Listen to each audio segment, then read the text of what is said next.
have you ever been in a situation where you felt that a former colleague, was speaking in an inappropriate manner in front of other people and were worried about that conduct? I can wholeheartedly say, with my wife and 2 children in the house, in the house, I have never seen any of my refereeing colleagues conduct himself in that manner.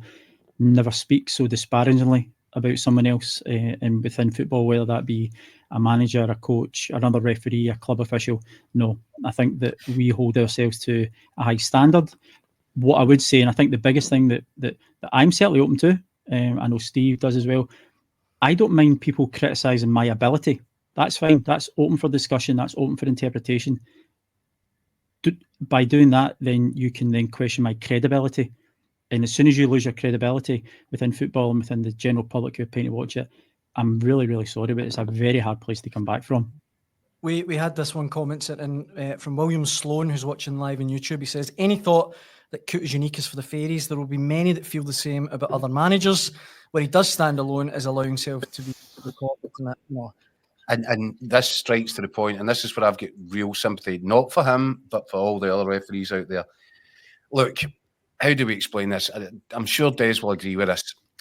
From the perspective purely through the eyes of a football fan who is fanatical in that, by the very makeup of the job that he's got to be a fan, it's impossible for them to imagine a scenario where if it was them, if they were out in the middle of the pitch, where they wouldn't show bias, because that's it. They are a fan, a fanatic, and if they were thrown into a situation like that, they find it almost impossible. It warps the logic to understand how somebody can be out there and just call in honest decisions if it is their team that they support.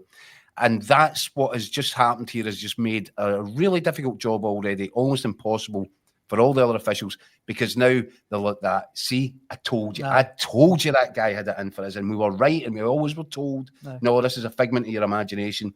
But now every time a referee makes a decision, this is going to come back to bite them a little bit, certainly for the next little while until it blows over. But that is why this has to be dealt with in the harshest of fashions. Am I right, Des? Aye. Unfortunately, I have to agree with you, Keith. I can't see. Could you imagine his first game? Now, they wouldn't certainly put him back into a Premier League game. You're alienating Liverpool straight away. So if you're alienating Liverpool, do you need to alienate the teams that are competitive around them? Well, I'm sorry. Yes, you do. In the Premier League, you don't just have your top 6. You get your top 20 that are in the league. Every one of them can be competitive on their day down there. Mm-hmm. So you therefore have to look at an alternative route for them. If there is an alternative route for them, I wouldn't foresee it being on these shows. They're full-time days, aren't they, in England? Are you saying he could be a candidate for... Well, because there seems to be a bit of a trail that's been blazed from the English Premier League up to Willie Collum's inner sanctum over the last wee while. Are you suggesting he might find redemption in Scotland? Absolutely not. I would think that he would probably maybe have better redemption going over to that show that's going on in the jungle at this minute in time, because that's probably the only way he'll not see any newspapers for a while. Do you know what? That's actually not a bad shit. It's topical booking. There's obviously Coote had a real issue with Jurgen Klopp. I just wonder, when you were officiating, as much as you might have had to bite your tongue a few times, did you have to, or were there characters in the Scottish game that you just hated going to games with? You didn't like it? Did they have a bit of arrogance? Was there anybody that you were kind of dreading going to officiate because you knew you'd have to deal with? Probably about 99% of the teams, because as soon as you give a decision, there's 50% of whoever you give a decision, there's 50% of the crowd and the supporters and the managers are going to disagree with you. I can honestly say no. You go to a game, let's be honest, see, if you're a referee because you enjoy football. So if you enjoy football, you will no doubt support a team of some nature. See if you get to the level of a Category 1 referee, an international referee, see if you can be biased and have that thinking that, he's done me in the past and I'm going to make sure he doesn't have it today.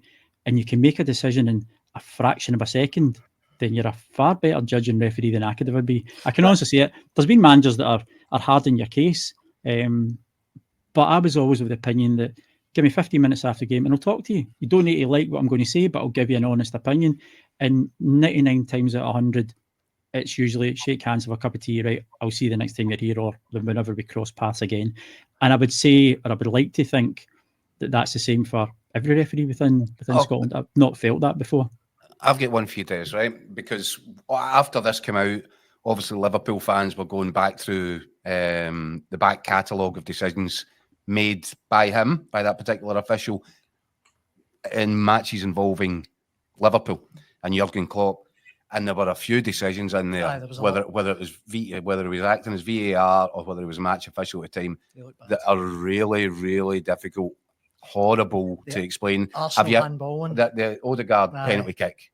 I mean, you're looking at it going, it is astonishing, that decision. And I'm sure he was in VAR that day. And okay, you can understand where the match official might miss it at full speed, because I think Odegaard was falling down at the time. On slow motion in a VAR studio, it was the most... Even with the most ambiguous handball rules we've now got, it's a handball. That one's a handball and a penalty kick. Des, give me your interpretation of that, please. Is it as bad for you as it is for us? I would certainly think that if he's acting as a VAR that day and he's making that proposal for the referee to come across, have a look at it to convince him to change his mind, I'm sorry, VAR's not there to re-referee it. The referee's the one who makes the final decision. And if, like you and Daniel and Scott and myself have seen these kind of clips where we don't see enough in it, then the referee is culpable for not having the own strength of his own character to make the decision not to accept it. Again, I think if you go down... Hold on. Is my memory playing tricks on me? I thought the referee didn't give the penalty. VAR looked at it and over 3 or 4 and agreed with him. When it was one of those cases where he absolutely 100% has to call the referee over. Going for the title. Maybe my memory's confused on that. That's what I thought. And I'll need to have a clearer look at it. I'll need to have a clearer look at it. I've been working today. I've not had a chance to look through everything. My phone's been going nuclear all day when I got it, when I've picked back up. That's just been me. That's probably has been, yeah. It probably has just been you, Daniel.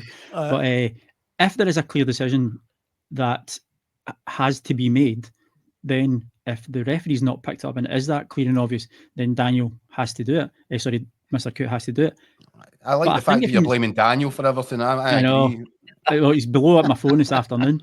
But I think if you're really harsh and you could probably look at a numerous number of referees and a team, and they're going to get things wrong. If you've got the time to dissect it and look at it, I really hope there's not. I would like to think there's not. He doesn't do himself any favours with the language he's using and the way that he's talking about Jurgen Klopp and talking about Liverpool.